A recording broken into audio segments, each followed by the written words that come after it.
I've been playing in my hardcore world for nearly 2 years now, and there's so many big, bold, and unique builds that I've been unable to do yet because of a huge bottleneck on my productivity. So in today's video, we'll be returning to old projects to solve this issue the only way I know how.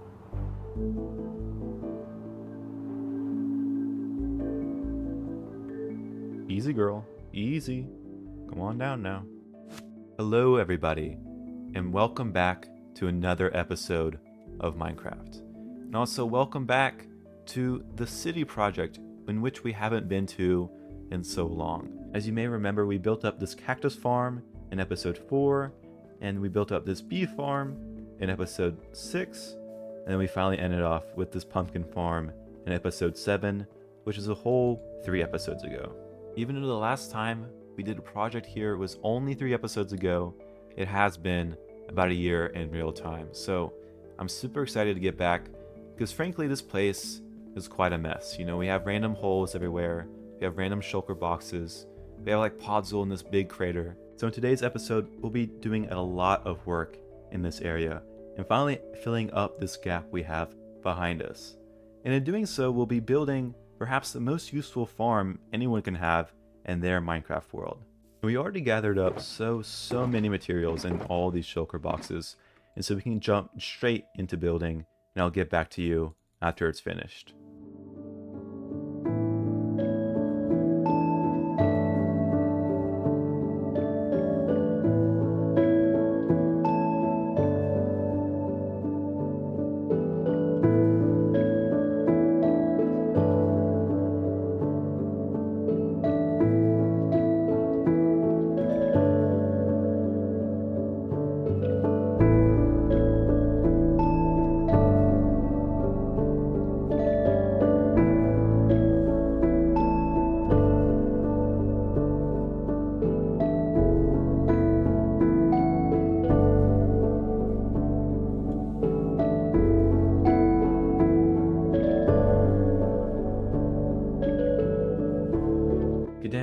Get down here, come down. There you go. So the entire build from top to bottom is now completely finished, and I think it's a great addition to the city. I think we can see everything that's going on because there's nothing really too complicated happening in this build. So we start off with a brown foundation with jungle and mud, and we go on to, you know, the main yellow part of the building. So we start off with yellow terracotta, then we transition into yellow concrete, and finally end off with yellow concrete powder. Perhaps the most technical thing we're doing in this build is the use of scaffolding as window panes. What's really going on here is that we're just putting a layer of scaffolding in front of our glass, and when you get up close and you start moving around, you know, it just looks like just that, like scaffolding in front of glass. But as you get farther away, it just looks like the window panes of the building, which works particularly well with the yellow theme we have going on, especially since we're using real stripped bamboo right below. We also do this technique on the sides of the building as well as the back. We also put on this like ornate design for the sides, which I think is really cool. For the roofs, we just have a pretty simple gradient between black stone and deep slate, as well as our dome, which sits at the top of this little bell tower. So there's nothing too complicated happening in our build. I think it just looks really nice. It's very colorful. I think it makes a good addition to the city. Heading on inside, we can see that the interior is pretty open.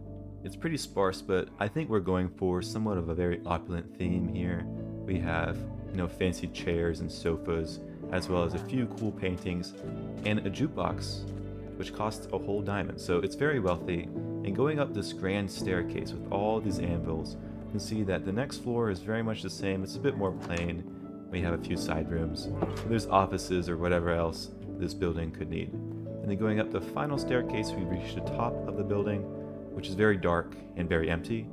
And I'm not sure what to use this place for, but I'm sure in the future we'll figure out a use for it. But as you probably noticed, there's no farm in here. This place is functionally empty. But the real secret of this building and the real purpose for it is of course going to be below it. So not only do we have our nether portal connection to the entire city, but we also have these tunnels which are very unfinished, but they lead to a massive cavern. And this cavern is going to be the main focus of today's episode. And so what we're going to do here is build the most important building that you could possibly have in any survivor world. And of course, that has to do with the most important farm you can have in any survivor world. Yes, they are two different things, and we're going to do both of them in today's episode.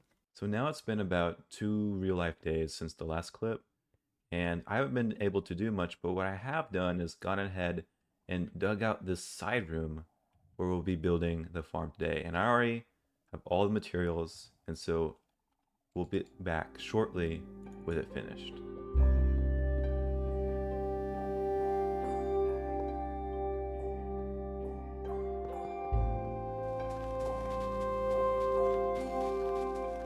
So the farm is all finished now, and as you can see, it's pretty simple. You know, we have some redstone on the sides, we have a clock over here, but we have this huge open area where we'll be planting a very special crop. So there's nothing too complicated going on here, unlike the other farms we did, but it's quite unique because, as you can probably tell, we're employing a flying machine. So we can start it up, you can see it run. Now this design is not by me, it's by Void, who showcased it in one of his Hermitcraft videos.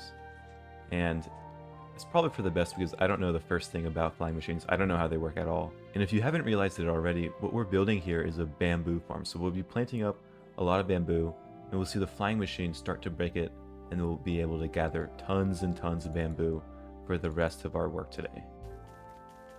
So I've gone ahead and planted up bamboo inside of the farm, and as you can see, it's already working pretty well, because even though the slime block goes back and forth, by the time it gets to one side, the other side has pretty much grown to 2 tall or 3 tall. And so it collects up a bunch of bamboo. We're already gathering up so much of it on the ground because we just haven't hooked up our collection system yet. But I've noticed one small problem though that I should have anticipated, where these 2 middle rows of bamboo have not grown at all. As you can see on the sides, you know, there's a few that haven't grown, but none in these 2 middle rows have grown.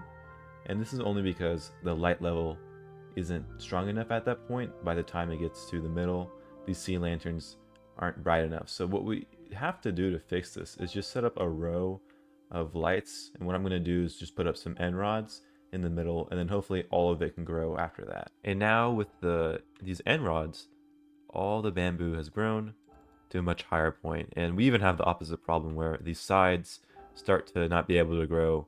But at this point, there's enough bamboo growing for this farm to be functional for us for now. So we can optimize it in the future, but for right now, this gives us more than enough. So let's start it up and see how it works. I even went ahead and hooked up a collection system. So you might have saw those hoppers, and we can see them coming back right now. And so the way this works is that the hoppers break, thus dropping all the bamboo instantly, and we get an entire stream all at once. So we don't have to wait for hopper speed, which usually gets backlogged. Which usually gets backlogged when it comes to producing as many bamboo as we do. So to see, we have a lot. We have a lot, which is going to be super good for what we're trying to do today.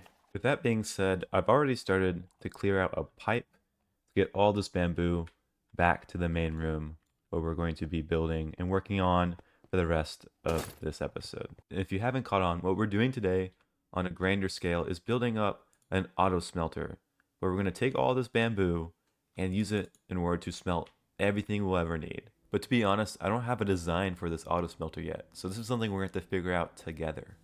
And while you're trying to figure out how to build something, the best thing you can do is to look for inspiration. And while you can watch YouTube videos, one of my favorite ways is to go on Hermitcraft itself, because Hermitcraft provides world downloads, and this is exactly where we are right now.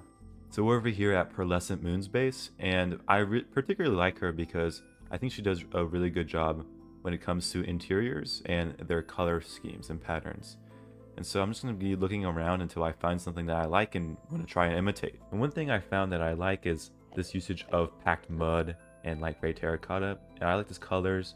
I don't really like this granite because I don't think it will match with the rest of the build we already have. But I think this mud and packed mud will work well with the brown blocks we're already using.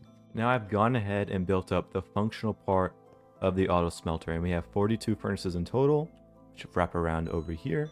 And as we can see, it's already starting to fill up with bamboo. So the bamboo comes in from this pipe, which comes from the bamboo farm, which is just through those tunnels. And we're using the old honey in the wall trick. So when the bamboo comes and hits the honey is less than a block wide, so it becomes a little over this block, which are the hoppers. So it can stay on the ice and get the ice speed, but also be able to be picked up by the hoppers. So let's go check it out. We have a little bit of filler blocks, but we can see bamboo is coming inside of it. So, and if we want to try this out, all we have to do is come to the input chest, which has a hopper minecart underneath. And what happens is that when you put the items in, hopper minecart takes it out extremely quickly. And after a little while, this fence gate lets it go. So when it's on this rail right here, it can't go down any farther because the gate is stopping it. But as you can see, when the hopper comes back, the hopper can come through the gate but not be let back out. So that works extremely well, and it's still delivering a little bit more cactus for these furnaces. So the furnaces are starting out, and we are using the same mechanism for the output hopper minecart. But the difference is that the only way it activates is by something being in this barrel. So as soon as that happens, it's released and it gathers up everything in order to be output over here, which has the same hopper minecart breakage mechanism, and it spews out all its contents, which eventually winds back all the way over here to the beginning, where we're already starting to see a bunch of the green dye start to trickle in. Of course, the bamboo comes through this water stream to fill up all the furnaces and wraps around here. But after it's done, it actually ends up going up this water stream into this storage system. And so if we look here, we already gathered up a lot of bamboo. This is probably more than we'll ever need. But this isn't just going to be storage for our bamboo farm. It's also going to be the storage for all the farms in the area. So we've already built up cactus and the pumpkin and even a honey farm. And all that trickles down to these chests eventually. So anything we have built, anything we will build, will eventually come into this storage system. So that's going to be a lot of fun. And the reason why this sorted system looks so complicated is because we're trying to fit 3 different water streams to go into the same chest. So our first layer, we have the bamboo, which has to fill up the furnaces first, so we have to separate it.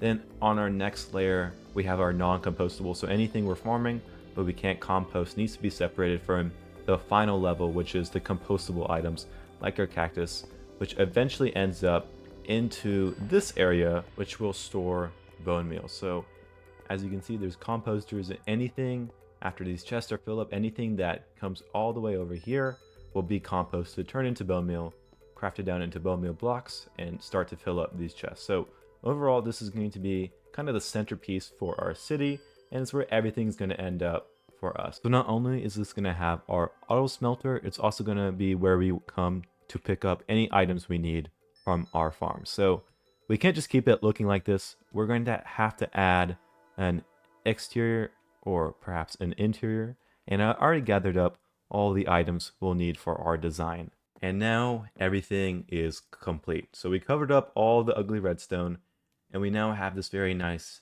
interior. And again, there's nothing too crazy going on. There's no insane building techniques where you need to go to college to understand. So all we're doing is just a very functional use of color. So again, we have these stripe patterns that we used before. We have this combination of light gray terracotta and mud that we saw from Hermitcraft, and it comes together very well to make a very cozy interior. We also tried to recreate a lot of the old building patterns we used before in the world.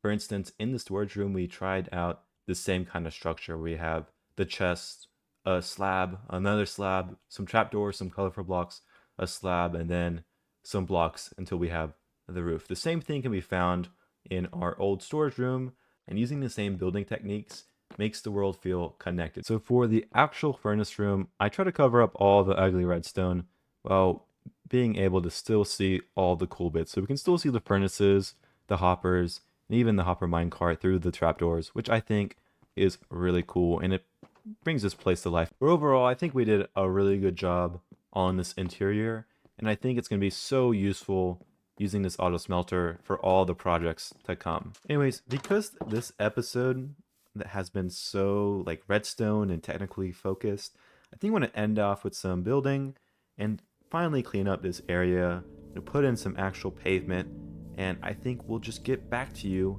after it's done.